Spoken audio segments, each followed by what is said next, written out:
आपके बीजेपी के कुछ नेताओं की ओर से टीएमसी पर तो साजिश रचने का आरोप लगा दिया गया है पामेला गोस्वामी मामले में, लेकिन वो खुद बीजेपी के एक नेता का नाम लेते हुए ये कह रहे हैं कि दरअसल इसी शख्स ने मुझे फंसाया है।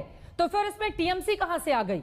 ये तो आपसी झगड़े की वजह से ऐसा लग रहा है कि पूरा मामला आगे बढ़ रहा है, या फिर उनके पास अगर कोकीन की बरामदगी हुई है तो टीएमसी की एंट्री बीजेपी के नेता क्यों करा रहे हैं पूरे मामले पर?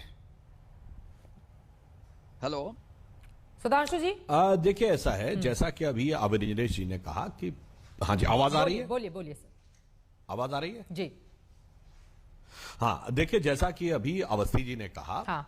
हम भी ये मानते हैं कोई भी चीज है तो उसकी बिल्कुल जांच होनी चाहिए, गहराई तक जांच होनी चाहिए, पर जांच ईमानदारी और निष्पक्षता से होना चाहिए। अब जैसे जितेंद्र जी अभी कह रहे थे कि अगर जांच हुई है तो जांच में सहयोग करना चाहिए, तो मैं जितेंद्र जी से पूछना चाहता हूं, केवल पूछताछ करने के लिए जब सीबीआई के लोग पुलिस कमिश्नर के पास गए थे, क्या सहयोग किया था? भारत के इतिहास में पहली बार मुख्यमंत्री जाके धरने पे बैठ गई कि हम पूछताछ नहीं करने देंगे।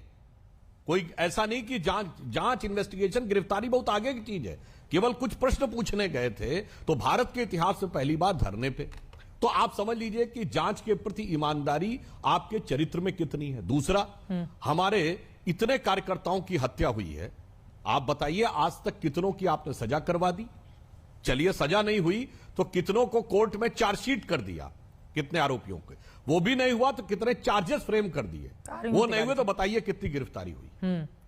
जब इस प्रकार का चरित्र नजर आए पुलिस प्रशासन का, तो फिर निष्पक्षता पर संदेह उत्पन्न होना स्वाभाविक। तो सिस्टम क्या टीएमसी के कार्यकर्ताओं की तरह वहां पर व्यवहार करता है? जो आरोप आपके ऊपर जितेंद्र तिवारी जी लगाए जा रहे हैं कि उनके इतने कार्यकर्ताओं की हत्या हुई, लेकिन एक मामले में भी गुनहगारों को सजा नहीं मिली है, तो आपकी पुलिस पर, वहां के प्रशासन पर भरोसा कैसे किया जाए कि पामेला गोस्वामी के केस में भी पूरे मामले को अलग ही रंग देने की कोशिश क्यों नहीं की जाएगी? देखिए सुधांशु जी दोहरी बात कह रहे हैं। एक तरफ वो ये स्वीकार भी कर रहे हैं कि जो आरोप है उनके जांच होने चाहिए। अभी 24 घंटे हुए हैं, अभी कोर्ट में उन्हें हाजिर किया गया है, आगे जांच चलने वाली है। इसके पहले ही जांच पर प्रश्न उठा देना, कहीं ना कहीं जो युवा साथी ड्रग्स कोकीन के चपेट में आ जाते हैं उनको बढ़ावा देना है। मेरे ख्याल से सुधांशु जी को यह कहना चाहिए कि भारतीय जनता पार्टी के अन्य जो युवा साथी ऐसे पामेला जी के संपर्क में है या उनसे प्रभावित है, वो अपना प्रभाव खत्म करें और वो ऐसे ड्रग्स के या इनके सेवन से दूर रहे, ये करना चाहिए। अभी उनका जो युवा संगठन है, युवा संगठन में और कौन कौन से लोग ऐसे चीजों से जुड़े हुए हैं कि मुझे फंसाया गया है, इससे नहीं वो कह रही है कह दें इस बात को कि नहीं इस पामेला से दूर रहिए।